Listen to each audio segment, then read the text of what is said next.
તો લાય હું એમને પૂછી જોઉં કેમ સ્વામિનાથ?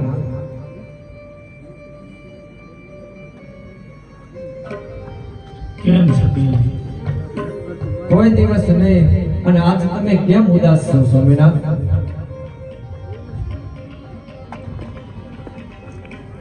કેમ સતી? અત્યારે હું ફાર નિંદ્રામાં સૂતો તો અને મને સપના આવ્યા કે રામદેવ નિર્વાણ પદ લેવાની વાત કરે છે સતી. કેમ સ્વામિનાથ? આ તમે શું બોલો છો? તો જરા વિચાર કરો. રામદેવ નિર્વાણ પદને કેમ લે? તમે આ શું બોલો છો? કેમ સતી? જ્યારે હું દ્વારકાની અંદર ગયો ને ત્યારે હું વચને બંધાણો છું સતી. અત્યાર સુધી મેં તમને વાત નથી કરી. અત્યારે હું તમને વાત કહેવા જાઉં છું તો તમે સાંભળો સતી. કે રામદેવે મને વચને બાંધ્યો છે જ્યારે કૃષ્ણ અવતારમાં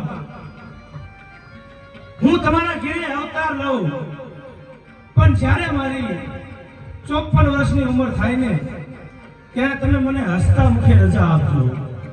કેમ સતી? આવી રીતે હું કૃષ્ણ સાથે વચને બંધાણો હતો અને આજકાલ કરતા રામદેવના 54 વર્ષ પૂરા થયા છે સતી.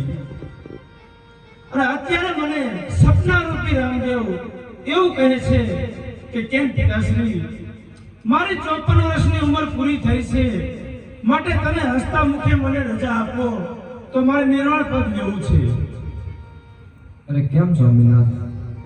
સપનું આયેલું કોઈ સાચું ન હોય, અને રામદેવ તો એના પરિવારની સાથે ખુશીથી રહે છે, માટે તમે કેમ આવી વાત કરો છો?